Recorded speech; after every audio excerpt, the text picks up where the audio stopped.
রাব্বুল আলামিন বলেন তোমাদের মধ্যে কিছু কিছু মাস এতটা গুরুত্বপূর্ণ, এতটা সুবিধ আমি তোমাদের জন্য মাসগুলো দিয়ে দিয়েছি। এই মাসগুলোর ভিতরে আমি হজের নামক যে বস্তুটা এটার সিদ্ধান্ত গ্রহণ করার জন্য বলে দিয়েছি। কিন্তু এই হজের এরাদা যারা করবা, এই হজের নিয়ত যারা করবা, নিয়ত করে হজ করার জন্য যখন পৌঁছিয়ে যাবে তোমার জন্য হালাল জিনিসটাও আল্লাহ পাক ওই কয়েকদিনের জন্য তোমার জন্য হারাম করে দিয়েছে। সুবহানাল্লাহ। যে জিনিস আয়েশা রাদিয়াল্লাহু তাআলা আনহা বলেন নবীকে জিজ্ঞাসা করলেন ইয়া রাসূলুল্লাহ কোন আমলটি সবচেয়ে গুরুত্বপূর্ণ এবং সবচেয়ে বেশি সওয়াব পাওয়া যায় এমন কোন আমল আছে? আল্লাহ নবী সাল্লাল্লাহু আলাইহি ওয়াসাল্লাম বললেন জিহাদে গিয়ে যে সওয়াব পাওয়া যায় এমন সওয়াব এমন আমল আছে সেই আমলের মধ্যে পাওয়া যায়। আয়েশা সিদ্দিকা রাদিয়াল্লাহু তাআলা বললেন ইয়া রাসূলুল্লাহ কোন আমল? নবীজি বললেন যে ব্যক্তি হজ করে তার হজ যদি কবুল হয়ে যায় তাহলে তাকে জিহাদের ময়দানে জিহাদ করলে যে জিহাদটা তার জন্য কবুল হয় আর হজ কবুল হওয়ার সাথে সাথে সেই জিহাদের সমপরিমাণ সওয়াব হয়ে যায়। আল্লাহ তাআলার পক্ষ থেকে তাকে গায়বী মওলা হজ্জ মাবরুর, আল্লাহ নবী বললেন হজ্জ মাবরুর যার জন্য হয়ে যায় আল্লাহ রাব্বুল আলামিনের গায়বী মওলা তার উপরে ঝর্ণার মতো ঝরতে থাকে। সুবহানাল্লাহ সুবহানাল্লাহ সুবহানাল্লাহ। হজ করার প্রথম শর্তই হচ্ছে, উদ্দেশ্য হচ্ছে একমাত্র আল্লাহকে রাজি খুশি করা। জুড়ে বলেন তো কাকে? আওয়াজ হয় না, আওয়াজ দেওয়া বলেন না কাকে? আল্লাহকে রাজি খুশি করার জন্য হজ করা। আমি এত টাকা ভেঙে নিজের শারীরিক, এরপরে খেয়ে না খেয়ে, রাতে ঘুম পেরে না পেরে, এরপরে সময় মতো খাবার দাবার না খেয়ে হাঁটাহাঁটি করে মুজদালিফায়, মিনায়, জামারায় এই যে হাঁটাহাঁটি এত দূর 7-8 মাইল হাঁটতে হয়, আসা যাওয়া 14-15 মাইল হয়ে যায়। এই হাঁটার কাজ এটার মধ্যে সব হাঁটা, আরাফার ময়দান, কে কোথায় কার জায়গা হয়, এত কষ্ট যারা করে এই কষ্টগুলো টাকা পয়সা এই এতগুলো টাকা খরচ করে ওই দেশে হজের উদ্দেশ্যে গিয়ে আমার মনের ভিতরে দিয়া আছে কিঞ্চিত পরিমাণ দিয়া, সেটি হচ্ছে যে লোকেরা আমাকে হাজি বলবে, ও আমার মতো সৌভাগ্য। নাউজুবিল্লাহ বলেন, আওয়াজ বলেন নাউজুবিল্লাহ। এই কিঞ্চিত পরিমাণ দিয়া হওয়ার কারণে তার পরিপূর্ণ হজটাই পাবে। নাউজুবিল্লাহ। হজ কবুল হবে না, নামের আগে ডিগ্রিটা লাগায় নিয়ে আসতে পারবে হাজি। কি লাগায় নিয়ে আসতে পারবে? আওয়াজ বলেন না, হাজি অমুক সাহেব, হাজি সাহেবটা ডিগ্রি নিয়ে আসতে পারবে কিন্তু কামের বেলায় কোনো কাম হবে না। এই জন্য আমার আর আপনার যদি আল্লাহ তাআলাকে সন্তুষ্ট করার জন্য হজ করি তাহলে হজের ভিতরে যাওয়ার সময় সবার কাছ থেকে দোয়া নিয়ে যাওয়া এবং প্রত্যেকটা মানুষের কাছে যত লেনদেন আছে, দেনা পাওনা আছে মিটিয়ে দেওয়া এবং প্রত্যেকের কাছে ক্ষমা চাওয়া। ভাই আমার বহু দূর চলে যাচ্ছি, যদি হায়াত আল্লাহ তৌফিক দেয় তাহলে দেশে যদি আসি দেখা হবে, আর যদি না আসি, যদি হজের ভিতরে মরণ হয় আল্লাহ পাক যেন আমাকে জান্নাতুল বাকিতে থাকার তৌফিক দিয়ে দেয়। জান্নাতুল বাকিতে যায় কবরস্থ হবে আল্লাহর নবী সাহাবীরা চতুর্দিক দিয়ে শুয়ে আছেন। নেককার লোকদের সাথে এরকম শোনা যায়, নেককার লোকদের সাথে যখন কোন মানুষের কবরস্থ হবে, হজ করতে গিয়ে যারা মারা যাবে তারা তো সহজেই ওই সবচেয়ে বড় গুনাহগার যে সেই তাকে তো আর এখানে পছন্দ করেন। হজ করার জন্য হজ করতে গিয়ে যারা ওই দেশে মারা যায় আল্লাহ পাক যাকে পছন্দ করেন, সিলেক্ট করেন, চয়েস করেন, চুজ করেন, বেছে নেন, তাকে মৃত্যু দেয় আল্লাহ তাআলা কখনো একটা মৃত্যুর সৌভাগ্য দান করেন। সে এটাকে শুনতে পারে, তার গুনাহ মাফ। সুবহানাল্লাহ। মনের ভিতরে যদি নিয়ে থাকে মানে এই দেশের মাটি, আবহাওয়া, মায়া, দয়া, আত্মীয় স্বজন, আপনজন রেখে আয় আল্লাহ ঢাকা এয়ারপোর্ট থেকে বিমান যোগে সেই সৌদির জেদ্দায় গিয়ে নামার একটা সকল সংকল্প করেছি। মালিক যদি আমার মতো গুনাহগারকে কবুল করে থাকো তাহলে রোজা অবস্থায় হজ অবস্থায় শুক্রবার দিন জুমার নামাজে জিহাদ অবস্থায় মৃত্যু দান করিও। এটা আমার স্বপ্ন, আমি মুসলমান, আমার স্বপ্ন। কোন মুসলমানের যদি জিহাদের ময়দানে তার রক্তাক্ত অবস্থায় মৃত্যুবরণ করার কোন পরিকল্পনা না থাকে, নবীজি বলেছেন সে মুসলমান হয়ে মারা যাবে, তাকে ঈমান নিয়ে মারা যাবে। মুসলমান হয়ে মারা যাবে না ঈমান নিয়ে মারা যাবে, এমন বলতে পারবো। তাহলে প্রত্যেকটি মুমিনের ভিতরে ঈমান নামক জিহাদি চেতনা আর আল্লাহ তাআলাকে খুশি করার সেই চিন্তা চেতনা প্রত্যেকটা মুমিন মুমিনাতের ভিতরে থাকা আবশ্যক। আল্লাহ পাক যেন আমাদের প্রত্যেকের মনের ভিতরে ঈমানের ভিতরে সেই তেজস্বী দান করে, সকলে বলি আমিন। এখন তো আমাদের মধ্যে যে ঈমান আছে তো ধরা চলে যে নাম আমরা ছোট বাচ্চা আছে, মরা অভাবে ঈমানটা শুধু বাইচান্স। ঈমানের দিক থেকে হিসাব করলে গড়ে 0% থেকে কয়েক হাজার বার ভাগ করলে পরে ওটার মধ্যে আমাদের ঈমান পড়ে না। দুই চোখে যা দেখি, চিন্তা যা করি, যেভাবে চলাফেরা করি, তাতে মনে হয় ঈমান আমাদের থেকে বহু দূরে আছে। কিন্তু আমরা ঈমানের অভিনয় করি, আমরা একজন ভালো অভিনেতা, ইসলামটার ভিতরে ধারণ করে ঈমানের একজন নায়ক সেজে আমরা চলাফেরা করি। মোটেও আমাদের মধ্যে ঈমান নাই। ঈমানের গল্প আর কাহিনী শুনলে তখন ভিতরে একটু জাগে, আরে আমি তো কলেমা পড়ছি আল্লাহর জন্য। কার জন্য? না, সবাই আওয়াজটা বলেন না, কার জন্য?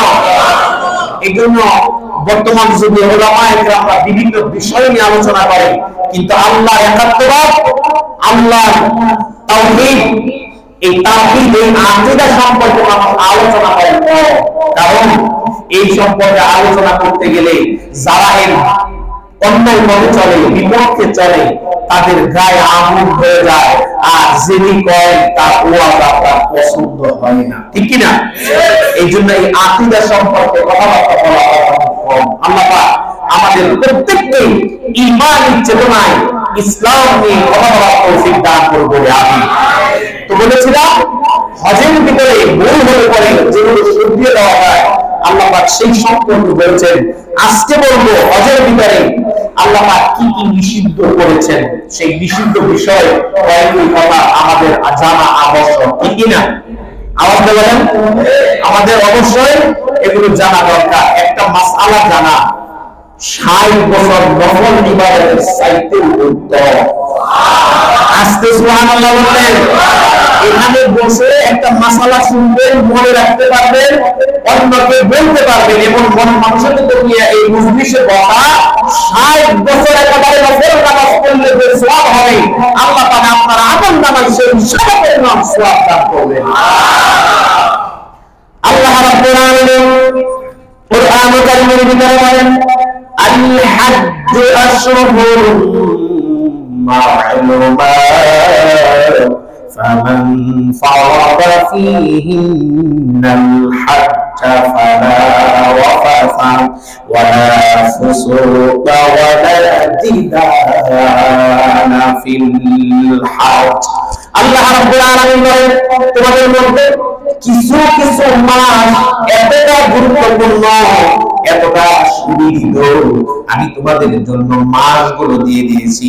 এই মাসগুলোর ভিতরে আমি হজের নামক যে বস্তুটা, এটার সিদ্ধান্ত গ্রহণ করার জন্য বলে দিয়েছি।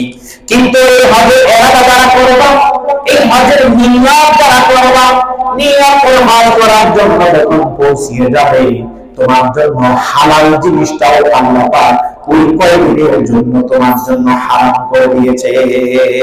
সুবহানাল্লাহ। যে জিনিসটা আপনার জন্য হালাল, সেই জিনিসটা আল্লাহ রাব্বুল আলামিনের হজের মধ্যে গেলে কিছু কিছু বিষয় আছে, এটা চিরতরে আপনার জন্য হারাম। সুবহানাল্লাহ। আপনার জন্য হারাম। এক নম্বর, কেউ যদি তার স্ত্রী নিয়ে হজে যায়, তাহলে স্ত্রীর সাথে মেলামেশা একদম নিষিদ্ধ। স্ত্রীর সাথে সম্পর্ক সহবাস নিষিদ্ধ। কে করেছেন? অল্প আওয়াজে বললেন, আওয়াজটা বলেন না, কে করেছেন? এখন আপনি যদি বলেন হুজুর 7-8 লাখ টাকা ভেঙে এলাকার ছোট বড় গরিব দুটি সবাই দাওয়াত খাওয়ায়, এরপরে বড় বড় গাড়ি দিয়ে আপনি উঠায় এনে বিয়ে করছে, এখন হজে গিয়ে আমার জন্য নিষিদ্ধ হয়েছে, এটা কি মানা যায়? আপনি কি বলবেন? আবার তো বলেন না, আল্লাহর হুকুম মানতে পারবেন না তো সাথে সাথে কাফের, তওবা করে ঈমান আনবেন না তো জাহান্নামী। এই জন্য আল্লাহর পক্ষ থেকে যে আইন জারি হবে তার বিরুদ্ধাচরণ করার দুঃসাহস কেউ দেখাবে না। সুবহানাল্লাহ। আল্লাহ হুকুম হয়েছে সেটা উপরে তোমার আমল হয়ে যাবে। সুবহানাল্লাহ। এরপর আল্লাহ রাব্বুল আলামিন বলেন ফালা রাফাতা ওয়ালা ফুসুকা ওয়ালা জিদালা ফিল হজ। আল্লাহ পাক বলেন যে অন্যায় কোনো কাজ করবে না, ঝগড়া বিবাদ করাও জায়েজ নাই। অন্যায় কাজ করাও জায়েজ নাই, ঝগড়া করাও জায়েজ নাই, বিবাদ করা, মানুষের মধ্যে বিবাদ সৃষ্টি করে দেওয়া, এটাও কি নাই? জায়েজ নাই। আপনারা চিন্তা করতে পারেন, আমি বলতে পারেন যে হুজুর হজে গেলে মানুষ করে কিভাবে? ওটা তো হয় পবিত্র জায়গা, ওখানে আবার অন্যায় করে কিভাবে? আল্লাহ মাফ করুন, আল্লাহ মাফ করুন। যে সমস্ত লোকদেরকে দেখেছি নামি দামি লোক, অনেক টাকাওয়ালা, তারা টাকার গর্বে, আমরা মিনাই ছিলাম, মুজদালিফায় ছিলাম, এই লোকটা মিনাই মুজদালিফায় ছিল না। আমি তখন আমাদের ওই কাফেলার মধ্যে হুজুর ছিলাম, আমাকে জিজ্ঞাসা করলো হুজুর এই মিনাই মুজদালিফায় নাই, তার স্ত্রী নিয়ে সে আমাদের এই যে হোটেল আছে সেখানে তারা আছে, এখন এখানে আসে নাই, তার জন্য কি হবে? আমি বললাম যতটুক বলছেন একটুকুর মধ্যে থাকেন, যে এই কাজটা করছে উনি বুঝবেন ওনার কি করা লাগবে। নাউজুবিল্লাহ বলেন, আওয়াজটা বলেন না নাউজুবিল্লাহ। টাকার গরমে মানুষ অনেক সময় অনেক উল্টা পাল্টা করে, এর শাস্তি আল্লাহ পাক দেন, নগদ শাস্তি দিয়ে দেন। তো যেটা দেখলাম সেটা অনেক জায়গায় গেলেন, এই যে অন্যায়, এই অন্যায় কাজ করতে নিষেধ করেছেন কে? আওয়াজটা বলেন না কে? এরপর আরেকটি অন্যায় দেখেন, আমাদের সাথে চ্যানেল 24 এর একজন সাংবাদিক ছিল আর বাংলাদেশ ব্যাংকের একজন ম্যানেজার ছিল। তো আমরা একক করেছি হেরা গুহায় উঠার জন্য। আমরা যখন যাই তো মক্কা থেকে যখন আমরা গাড়িতে করে ওই হেরা গুহা পর্বতমালার নিচে নামার জায়গা আছে, ওখানে নামায় দেয়, আমরা ওখানে নামি। উনি সোয়ালের ভান করতেছে, সোয়ালের ভান মানে নিজে প্রকাশ্যে টাকা চাইতে পারতেছে না, কিন্তু বলতেছে আমার অমুক আছে তমুক আছে, একজন আর তাদের টাকা দিয়ে দিচ্ছে না, মাশাআল্লাহ। মানে ওরা এটা কোন রকম মনেই হয় নাই না। এই ভ্রম আর এই ভ্রম ধরা এটা একদম সুতলোকে এবং নিম্ন মানসিকতার লোকের কাজ, ঠিক কিনা? ওখানে গিয়ে আপনি এই ধরনের স্বভাব কেন আসবে? এই যে একটা অন্যায়, আপনার টাকাটা আরেকজনে দিবে, তার কষ্ট হবে না? আওয়াজটা বলে না, কষ্ট হবে না? ওখানে 10 টাকা প্রয়োজন হবে, সেগুলো থেকে আসবে। অনেকেই আছে যে আমার মতন সুযোগ নাই, ওখানে গিয়ে এই ধরনের সোয়ালের ভান করা এটা সম্পূর্ণ নিষেধ। এই জন্য নিজে পাওয়া দেওয়া, লন্ডের কাছে ভান ধরা, ভন করা, নিজেকে ফকির সাজা, নিজের নাই এরকম একটা কিছু বোঝানো, আরেকজনের কাছ থেকে নেওয়া, আল্লাহ পাক এগুলোর থেকে আমাদেরকে হেফাজত করবে। আমিন। এমনিতে আপনি চোখ খোলা টাকা দেখবেন, বিশাল বড় বড় গাড়ি আসতেছে, ভিতর থেকে সমানে ডেলিয়ে ডেলিয়ে পানি, জুস, বিভিন্ন ধরনের খাবার আপনাকে দিচ্ছে, ওলা হাদিয়া বিভিন্ন কোম্পানি থেকে দেয়, আপনি নির্দেশাই দিতে পারেন, কিন্তু এটা নেওয়ার জন্য আমার পাশে পিছনে সোজা, এটা সুবলকি কারবার। এটা কি কারবার? সুবলকি কারবার। যে যে জায়গায় থাকতে দেয় পাশে মসজিদ থাকে, ওইখানে নামাজ পড়তে গেলে বাচ্চারা, ছোট ছোট বাচ্চারা, এরা সেই মানে চা দেয়, তো চা দেওয়ার সময় এরা নামাজ পড়ার পরে রুটি, চিনি, চা, দুধ আলাদা করে রাখে, নামাজ পড়ার পরে হাসি থেকে ডাকে ইয়া হাজ্জি তাআল বিনা, সেই চা এগুলা খাওয়ার জন্য ছোট ছোট বাচ্চারা, ওরা অতিথি আপ্যায়ন করতে খুব ভালোবাসে, ছোট বড় যারাই যায় তাদের ওরা খুব আপ্যায়ন করে। আমরা যে মসজিদ ছিলাম, মসজিদ আল ওমাইস, সেখান থেকে আশেপাশে যত বড় লোক আছে মাঝখানে মাঝে মধ্যে বড় বড় প্যাকেট করে বিরিয়ানি পাকা দিয়ে যায়। সুবহানাল্লাহ। এটা এত আপ্যায়ন করে, এত আপ্যায়ন করে, তাহলে সেখানে সুবলকি দেখানোর কোন প্রয়োজন পড়ে না। অন্যায়, এটা অন্যায় কাজ। আপনি আপনি একজন হাজি সাহেব মানুষ, ওখানে যাবেন খরচ করার জন্য, যা খরচ করবেন আল্লাহ পাক আপনাদের খরচের উপরে বরকত দান করবেন। সুবহানাল্লাহ।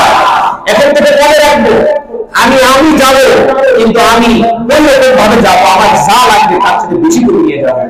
আমাদের দেশে আমাদের সাথে আরো কিছু লোক ছিল, তারা গেছিল স্বর্ণ কিনতে। কি কিনতে? স্বর্ণ। জায়গায় যাওয়ার সাথে সাথে শুনলাম আমাদের হাজি সাহেবের মধ্যে একজন 2 লাখ 2.5 লক্ষ টাকার স্বর্ণ কিনে ফেলেছে। প্রথম দিন গেছে তার দিকে দিকে এই কাজ করে ফেলেছে সব টাকা। এরপরে সে টাকার অভাবে মানুষের কাছে ঘুরে ধার দেওয়া হয়। আল্লাহ পাক এরকম মন মানসিকতার থেকে আমাদেরকে হেফাজত করুন, বলেন আমিন। এগুলো অন্যায়। বিভিন্ন জায়গায় বিভিন্ন সময় যে টাকা পয়সার দরকার হবে, কষ্ট আসতে পারে, আজ যেমন কষ্ট তেমন না হয়ে থাকতে হবে, তেমন আমল, এরপরে আর্থিক খরচ, এই তিনটা মিলিয়ে হজ। আর এই জন্য জিহাদের সহজের নাম সওয়াব আল্লাহ তার আমল নামায় দিয়ে দেন। সুবহানাল্লাহ। আল্লাহ তার আমল নামায় দিয়ে দেন। সুবহানাল্লাহ, সুবহানাল্লাহ। এরপর আল্লাহ রাব্বুল আলামিন বলেন, ফাওয়ালা ফুসুকা ওয়ালা জিদালা ফিল হাজ্জ, তোমরা অন্যায় কাজ করবে না, তোমরা ওই হজের ময়দানে গিয়ে অন্যায় কাজ করবে না, ঝগড়া করবে না, কারোর মধ্যে বিবাদ সৃষ্টি করবে না। বিবাদ বাজানো, ঝগড়া করা এবং অন্যায় কাজ করা, এগুলো হজ না হওয়ার দরুন। এক মানুষের হজ না হওয়ার জন্য যে কারণগুলো থাকে তার মধ্যে থাকে নিষিদ্ধ, একদম আল্লাহ পাক নিষেধ করে দিয়েছেন। আল্লাহ পাক এর সামনে বলেন, আমরা যখন ইহরাম করব, ইহরাম বুঝি তো কি? আওয়াজ দিয়ে বলেন, ইহরাম কি? হজের সাদা কাপড়টা সবাই তাকায় রয়েছে, না জানেন আসলে কি? সাদা কাপড়। দেখেন টুপি পরা কি? আওয়াজ দিয়ে বলেন না, সুন্নাহ। ইহরামের কাপড় পরার সাথে সাথে মাথা ঢাকা নিষিদ্ধ। মাথা ঢাকা নিষিদ্ধ। কার পক্ষ থেকে? আপনি যদি বলেন এত টাকা দামে টুপি নিয়ে গেছি, টুপিটা করতে দেবো, তাহলে পেটে মনে করতে গেলাম না, আপনি টুপি পড়তে পারবেন না। টুপি না পরাটাই আল্লাহ পাকের পক্ষ থেকে নির্দেশ। সুবহানাল্লাহ। টুপি পরা যাবে না। এরপরে মহিলাদের মুখ ঢেকে রাখা যাবে না, কিন্তু বর্তমান তো ফেতনার যুগ, তাহলে কি করবে? বলা হয়েছে যে ক্যাপ করি, ক্যাপের যে সামনে যতটুকু জায়গা থাকে চা রাখবো, আছে না নাই? ওইটার সামনে দিয়ে পর্দা ঝোলা, ওইটার সামনে দিয়ে পর্দা ঝোলা রাখবে, যাতে স্কিনের সাথে ওই কাপড়গুলো না লাগে। সুবহানাল্লাহ। ফতোয়া দিয়েছেন, আর এই ফতোয়া হলো নারীদের এইভাবে হওয়া চলে। সুবহানাল্লাহ, সুবহানাল্লাহ। গায়রে মাহরাম, মাহরাম ব্যক্তিদের সাথে যেতে পারবে, গায়রে মাহরামদেরকে সাথে নিয়ে হওয়া যাবে না। নারীদের জন্য হজ ফরজ করা হয়নি যে মাহরাম ব্যক্তি ছাড়া, গায়রে মাহরামদেরকে নিয়ে কখনো হওয়া যাবে না। আমাদের দেশে এরকম হয়, হজে যাওয়ার জন্য চাইছে, তার আত্মীয় স্বজন, আপন ছেলে মেয়ে, ছেলে স্বামী, এরপরে আপন যাদের নাই, তারা মুয়াজ্জিনের সাথে যোগাযোগ করে এরপরে কায়দা করে হজে চলে যায়। নিষিদ্ধ। এটা কি? নিষিদ্ধ। আপনজন লাগবে 14 জন, যাদের কথা বলা হয়েছে, 14 জন বিবরণের মধ্যে তিনি পড়বেন, তাকে নিয়ে হজে যাবেন, এর বাইরে কাউকে নিয়ে যাওয়া যাবে না। এরপরে সামনে আল্লাহ পাক বলেন, ইহরাম অবস্থায় সাদা কাপড় পরানোর সাথে সাথে তোমার উপরে বসে হয়ে গেছে। আপনি ঢাকা শহরে ইয়ারফুটে গিয়ে কি করলেন? ইহরামের কাপড়টা পরে ফেললেন। এমন সময় বসে আছেন, হঠাৎ করে 3-4টা মশা আপনার পায়ে কাপড় দিচ্ছে, কি রাখতো মাথায়, মশাই কাপড় দিল, এটাকে ঠান্ডা থাকা যায়? কি করবে? তাহলে না দিবেন, দিবেন কাপড় দিবেন তো মাইলেন। আল্লাহ নিষিদ্ধ করেছেন, নিষেধ। কুকুর মারতে পারবেন না, মশা মারতে পারবেন না, মাছি মারতে পারবেন না। আপনি ইহরাম করার সাথে সাথে পৃথিবীর সমস্ত সবকিছু আপনার জন্য আল্লাহ হারাম করে দিয়েছেন। সুবহানাল্লাহ। আইন। আপনি যখন সাদা কাপড় পরছেন, এই সাদা কাপড় এত মূল্য, এত দামি, এত উত্তম যে পৃথিবীর সমস্ত সবকিছু বলে তুমি আল্লাহ রাসূল সিদ্ধান্ত, তুমি আমার মক্কায় আসতেছ, আমার মদিনায় আসতেছ, তোমাকে সাফ করে আমি তোমাকে তোমার দেশে পাঠাই। তাই মশাই কামড় দিলে মারা যায় না। এরপরে মাছি নাকের ভিতরে দিয়ে যাইতেছে, ঠোকরা ঠোকরা, আর এরপরে কিছু হওয়া যায় না। তারা একটু হয় মারা যায় না। পিঁপড়ায় কামড় দিছে রাত মাথায় গলা দিয়ে। আমাদের দেশের মানুষ তো পিঁপড়া কামড়টা একটাই, কিন্তু পায়ে হচ্ছে শত শত, মারি গলা ডলা দিলে যে গলা পাও না, একটা মারি না, কামড় দিতে একটাই। আল্লাহ পাকের কাছে বিচার দিচ্ছেন, আল্লাহ কামড় দিছে একটাই, মারছে সবটি, আল্লাহ পাক বলেন ওর জন্য জায়েজ করে দিছি যে গলা মারতে পারে। সুবহানাল্লাহ বলেন। তারা কামড় দিলি কে বলেন? সূরার নাম, এই নাম সূরার ভিতরে পিপিলিকা সুন্দর গাছ, আপনার পায়ে এটা কামড় দিছে একটাই, কিন্তু মারছেন সবগুলো। আল্লাহ পাক বলেন আল্লাহ দিছে ব্যথা পাইছে এজন্য সবগুলো মারছে, এটা কোনো হিসাব হবে না। সুবহানাল্লাহ। কিন্তু অন্যায় ভাবে যদি পিঁপড়া যাইতেছে আপনি ধরে এভাবে রাখবেন, আল্লাহ পাক বলেন এটার জন্য তোমার হিসাব দিতে হবে। সুবহানাল্লাহ বলেন। এরপর আল্লাহ রাব্বুল আলামিন বলেন ইয়া আইয়ুহাল্লাযীনা আমানু আউফু বিল উকুদি উহিল্লাত লাকুম বাহিমাতুল আনআম ইল্লা মা ইউতলা আলাইকুম গায়রা মুহিল্লিশ শাইদি ওয়া আনতুম হুরুম ইন্নাল্লাহা ইয়াকুমু মা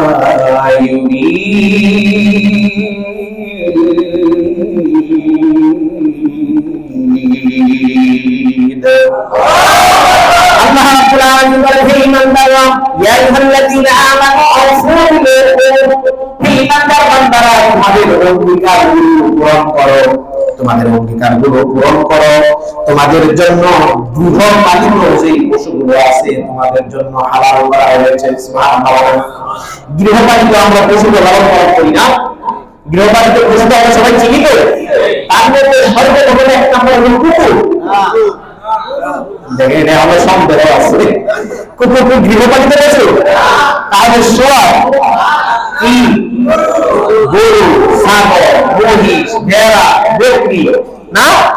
আল্লাহ পাক এগুলো বলেছেন গৃহপালিত পশু, যার দ্বারা আমরা উপকৃত হই।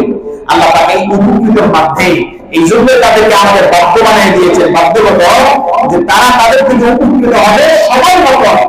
আল্লাহ পাক বলে এটাকে জবাহ করে, আমি আল্লাহর নামে জবাহ করে এগুলো বক্ষণ করতে পারবে। আস্তে সুবহানাল্লাহ বললাম।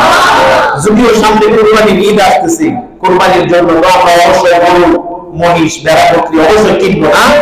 বলেন না ইনশাআল্লাহ? ইনশাআল্লাহ। আল্লাহ পাক তৌফিক দান করেন। আমিন। চতুষ্পদ জন্তু হালাল করা হয়েছে, কিন্তু তোমাদের নিকট যা বর্ণনা করা হয়েছে তা ছাড়া, তবে ইহরাম অবস্থায় শিকারীকে মানে যেগুলো শিকার করবে এগুলো তোমাদের জন্য কি করা হয়েছে? হালাল করবে না। এগুলো কি হবে তোমাদের জন্য? চতুষ্পদ জন্তু যা আছে তোমাদের জন্য হালাল, কিন্তু ইহরাম অবস্থায় তোমাদের জন্য কোনো হালাল না। সুবহানাল্লাহ। আল্লাহ পাক বলেন যখন তোমার হজ শেষ হয়ে যাবে তখন জিয়ারা করবে, তোমার হজ শেষ, তুমি মাথাও মুন্ডাতে পারবে না, ইহরামও খুলতে পারবে না, তুমি গোসলও করতে পারবে না। যখন তুমি মিনায় উপস্থিত হবে, তোমার যেই পশুটা আছে এই পশুটাকে কোরবানি করবা, আর সাথে সাথে এসে তোমার মাথার চুলগুলো ফেলে দিবা। সুবহানাল্লাহ। চুল আনতে ভালো যায় না। হজ করার পর এই মিনায় গিয়ে কুরবানি করার পর এরপর মাথার চুল ফালাতে আল্লাহ পাকের ওয়াদা, আল্লাহ পাক সেটা শিখিয়ে দিয়েছেন। সুবহানাল্লাহ। আল্লাহ পাক বলেন নিশ্চয় আল্লাহ ইচ্ছা যে বিধান আল্লাহ পাকের পক্ষ থেকে সবার জন্য দান করে। সুবহানাল্লাহ। আল্লাহ পাকের পক্ষ থেকে বিধান দান করেন, যে বিধান দেন হয়তো কারোর জন্য ফরজ, হয়তো কারোর জন্য সুন্নাত, কারোর জন্য ওয়াজিব, কারোর জন্য নফল। সুবহানাল্লাহ। সুবহানাল্লাহ। এরপর আল্লাহ রাব্বুল আলামিন বলেন ইহরাম অবস্থায় শিকার করা কোনোভাবে জায়েজ নাই। আমরা পূর্বের যুগে মানুষ তীর দিয়ে, ধনুক দিয়ে শিকারীকে শিকার করতেন। পশু, এই যে পশুগুলো পাওয়া যায়, পাখিগুলো খাওয়া যায়, সেগুলোকে শিকার করতেন। আল্লাহ রাব্বুল আলামিনের পক্ষ থেকে আল্লাহ পাক বলে দিলেন ইয়া আইয়ুহাল্লাযীনা আমানু লা তাকতুলুস সাইদা ওয়া আনতুম হুরুম ওয়া মান ক্বাতালাহু মিনকুম মুতাআম্মিদান ফাজাযাউন মিসলু মা ক্বাতালা মিনান না'আমি ইয়াহকুমু বিহি যাওয়া আদলিন মিনকুম। আল্লাহ রাব্বুল আলামিন বলেন যে নবীরা ইহরামে থাকা অবস্থায় তোমরা শিকারীকে হত্যা করো না, তোমার সামনে ঘুরলে আল্লাহ পাক বলেন এটাই হলো বিধান, তুমি আগে করছো, আমার বিধান আসার পর মানো কিনা, এই জন্য আমার পক্ষ থেকে বিধানগুলো তোমাদের জন্য দেওয়া। সুবহানাল্লাহ। নামাজ না পড়ার আগে অনেকেই অনেক ধরনের মানুষের হক নষ্ট করা হয়েছে, মানুষের জিনিস নষ্ট করা হয়েছে, অন্যায় কাজ করা হয়েছে, কিন্তু আল্লাহ পাক কোরআন কারীমে বলেন উতুলু মা উহিয়া ইলাইকা মিনাল কিতাবি ওয়া আকিমিস সালাত ইন্নাস সালাতা তানহা আনিল ফাহশাই ওয়াল মুনকার। আল্লাহ পাক বলেন আমাদের কিতাব পড়া হয়েছে, তেলাওয়াত করে দেন এবং মানুষদেরকে বলে দেন তারা নামাজ কায়েম করে, তারা যেন সালাত আদায় করে, নামাজ কায়েম করে, নামাজ যদি কায়েম করে, তাহলে আল্লাহ রাব্বুল আলামিন বলেন ওই নামাজে ওই মানুষদেরকে অশ্লীল ব্যবহার করা খারাপ কাজ থেকে তাদেরকে বাঁচায়া দিবে। আস্তে বলেন সুবহানাল্লাহ। সুবহানাল্লাহ। ভিতর থেকে আওয়াজ দিয়ে আল্লাহ পাকের খুশি করার জন্য বলা সুবহানাল্লাহ। কেন? আল্লাহ পাক বলেন যারা নামাজ পড়বে নামাজের আগে তার হালাল খাওয়াটা অপরিহার্য। জোরে বলেন হারাম খাওয়াটা কি? আওয়াজ বলেন না। আজকে 99% মুসলমানের ঘরে হালাল খাবার নাই, ঠিক কি না? আওয়াজ বলেন কথাটা ঠিক কি না? যারে ভালো মনে করে নেতা বানাইলাম, আগের নেতায় যা খাইছে খাইছে, বর্তমানে যে নেতা বানাইলাম ওই নেতা দেখি গরিব মানুষের টয়লেট সহ খায় ফেলা আছে না নাই? এই যে যাকে ভালো মনে করে, কিন্তু আমার আর আপনার কাছে যে আমানত আল্লাহ পাক দিলেন সেটা হলো ভোট। এই ভোটগুলো আমার আর আপনার কাছে আল্লাহ পাক আমানত দিয়েছেন। আল্লাহ পাকের পক্ষ থেকে এটা আমানত। আপনি কাকে দিবেন তাহলে সর্বপ্রথম আপনার জ্ঞান থাকা দরকার, আপনি একজন ভোটার, আর ভোটারের এতটুকু জ্ঞান থাকা যে কোন মানুষটি ভালো আর কোন মানুষটি মন্দ। নির্বাচন এক জিনিস আর গণতন্ত্র আরেক জিনিস। নির্বাচন এক জিনিস আর গণতন্ত্র আরেক জিনিস। এই জন্য নির্বাচন হলো আপনার পক্ষ থেকে, আপনি কাকে নির্বাচন করবেন, সে কে হবে, সে কি কোরআন পড়া জানে, সে কি দ্বীনের উপর চলে, তার কি সুন্নাহ মোতাবেক দাঁড়িয়ে আছে, তার কি সুন্নাহ মোতাবেক চুল আছে, সে জায়গায় বসবে, সেখানে তো হাজার হাজার লক্ষ লক্ষ মানুষের আমানত দেওয়া থাকবে, সে আমানত সে রক্ষা করে চলতে পারবে, নাকি গোড়া শহরের মিলে যে বাংলাদেশ ব্যাংকের যে রিজার্ভ ফান্ড আছে সেটা সহ ধ্বংস করে ফেলছে, এর পরেও খবর নাই, না এরকম থাকবে। এই জন্য নির্বাচন আপনার, নির্বাচন কার? যার যার মাথায় ভোটার আপনি, আপনি নির্বাচন করবেন কাকে দিবেন। এখনকার ভোটার তো ভোট দেন টাকার বিনিময়ে। দুই চারজনে বললেন কি? আর ভাই না বলছে, আওয়াজটা বলেন না, কিসের বিনিময়ে? সবাই না, ঠিক না? সবাই না। আমি ভোটার হয়েছি, আজও পর্যন্ত আমাকে কেউ 10 টাকা এক্সট্রা দেয় নাই। কারণটা কি বলেন তো? কারণ এখানে গেলে কাজ সাদেও নাই। এখন যদি আমি ওইভাবে একজনের ভয়ে আরেকজনের ভয়ে এইভাবে পিস পিস ঘুরি, তারাও তো আমার পেছনে ভোট নেওয়ার আগ পর্যন্ত আমার পিস পিস ঘুরবে, ঠিক কিনা? আওয়াজ বলেন ঠিক কিনা? এই জন্য নির্বাচন আপনার চিন্তা চেতনার থেকে নির্বাচন করুন যে কাকে দিলেন। এই যে আমি দিলাম, একজন অসৎ ব্যক্তি যদি মুখে সে যদি ওই নেতৃত্ব নেতাগিরি করে, নেতৃত্ব দেয়, তার মধ্যে যত ধরনের আকাম কোরআন এরপরে গুনাহ কাজ হবে, এই সবগুলো আমি আর আপনি যারা ভোট দিয়ে তাকে অনুমোদন দিছি, এই সমস্ত গুনাহগুলো আমার আপনার লিস্টে তার সমপরিমাণ গুনাহটা হবে। নাউজুবিল্লাহ বললেন না? নাউজুবিল্লাহি মিন যালিক। আর যদি একজন সৎ ব্যক্তিকে দিছি কিন্তু সৎ ব্যক্তি উঠতে পারে নাই, একজন নামাজি ব্যক্তিকে দিছি নামাজি ব্যক্তি উঠতে পারে নাই, একজন ভালো মানুষকে দিছি সে ভালো মানুষ উঠতে পারে নাই। তাহলে আপনি আর আমার মনের ভিতর হয়তো এতটুকু দরকার আছে, আরে যারে দিলেন সে তো উঠলো না, এই নিয়ে দুঃখ করার কিছু নাই। আমার আর আপনার ভোটটা কল্যাণ করবে সেটাই সে ওই পর্যন্ত উঠতে পারে না, এটাই হলো আমার আর আপনার জন্য কল্যাণ। সুবহানাল্লাহ। অন্ততপক্ষে যতদিন পর্যন্ত সে থাকবে যত গুনাহ হবে, গুনাহ আমার আর আপনার আমল নামায় লেখা হবে না। সুবহানাল্লাহ সুবহানাল্লাহ। এই জন্য নির্বাচন করবেন আপনারা নিজেদের চিন্তা করতে হবে যে কিভাবে তাকে নির্বাচন করবো। আল্লাহ পাক আমাদেরকে বোঝার তৌফিক দান করে বলেন আমিন। যে কথা বলতেছিলাম, লা তাকুলু সাইদা ওয়া আনতুম হুরুম, তোমাদের জন্য হারাম করা হয়েছে শিকারীকে শিকার করা। এরপর আল্লাহ রাব্বুল আলামিন বলেন, এবং যে তোমাদের মধ্যে ইচ্ছাকৃতভাবে তা হত্যা করবে তার বিনিময় হলো হত্যা করেছে তার অনুরূপ গৃহপালিত পশু, যার ফয়সালা করবে তোমাদের মাঝে তোমাদের মধ্যে দুইজন ন্যায়পরায়ণ লোক। তোমাকে হত্যা করে ফেলো, তাহলে তোমাদের মধ্যে ফয়সালা করবে ন্যায়পরায়ণ লোক, আদল ব্যক্তি, ইনসাফদার ব্যক্তি। আল্লাহ পাক এগুলো আমাদেরকে বোঝার তৌফিক দান করুন, সকলে বলি আমিন। এইজন্য হজ্জে যাওয়ার আগে অন্ততপক্ষে হজ বিষয়ে ট্রেনিং নেওয়া, এগুলো নিয়ে গবেষণা করা, আমার একটা আমল যেন না ছুটে যায়, একটা আমল যেন না ছুটে যায়, আমার আমলের মধ্যে যেন কোনো ধরনের ত্রুটি না থাকে, আমি নিজের জন্য বুঝবো, সবাইকে বোঝার চেষ্টা করবো, সকলে বলেন আমিন। এই দেশ থেকে এত কষ্ট করে ওই দেশে গিয়ে এই রোদ্রের ভিতরে কত কষ্ট, যারা গেছে তারা জানে কত কষ্ট। এই কষ্টের মাঝে যদি একটু ইবাদতের মধ্যে গর্ব হয়ে যায় তাহলে আমার সব নষ্ট হয়ে যাবে। আল্লাহ পাক বলে দিয়েছিল কি কি নষ্ট হবে, কি কি দিতে হবে, এটাও আবার জানা থাকতে হবে, জানা না থাকলে তার মধ্যে কি হবে। এই জন্য সকলেই আমরা নিজেরাও জানবো, এগুলো মুখস্থ রাখার চেষ্টা করবো।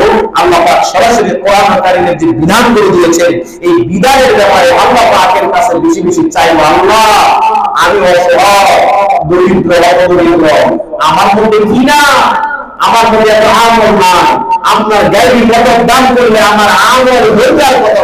সুবহানাল্লাহ সুবহানাল্লাহ। এজন্য আল্লাহর কাছে বেশি বেশি চাওয়া।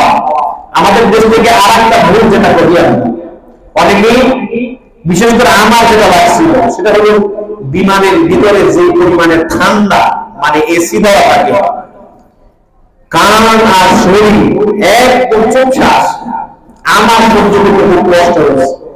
মাথা লাগা নিষেধ, কান ঠান্ডা হইতে হইতে একদম অন্যরকম অবস্থা। এই জন্য মাঝে মধ্যে ইন্টারনেটে হাসি, ঘুম আসলে ঘুম আসে না, মাঝে মধ্যে খুব বিরক্ত করে যাচ্ছে। এই জন্য অনেকগুলো মাইক্রোফোন বলেন যে মাছ ধরে গিয়ে ইহরাম বাঁধা, কিন্তু এটা অনেক কষ্টকর হয়। কোন সময় সেই মিকাতের সময় আসবে ওই সময়টা অনেক সময় জানা থাকে না বা বলে না। এই জন্য বাংলাদেশ থেকেই হাজী সাহেবরা ইহরাম দিয়ে উপরে রওনা দেন। যদি সরাসরি এই সৌদি আরব দিয়ে পৌঁছায় তাহলে তার মিকাত অতিক্রম করার আগে এই ইহরাম বাঁধতে হয়, ইহরাম বেঁধে এরপরে যাইতে হয়। আল্লাহ পাক এগুলো আমাদের বোঝার তৌফিক দান করুন, সকলে বলি আমিন। আপনাদের সামনে আমি যে বিষয় দুটো কথা বলেছি তার মধ্যে মূল কথা হচ্ছে যে সর্বপ্রথম আল্লাহর উপর ঈমান আনা, আর এই ঈমানটাকে তাজা করার জন্য পাঁচটি স্তম্ভ, কয়টি? পাঁচটি। তার মধ্যে একটা হজ।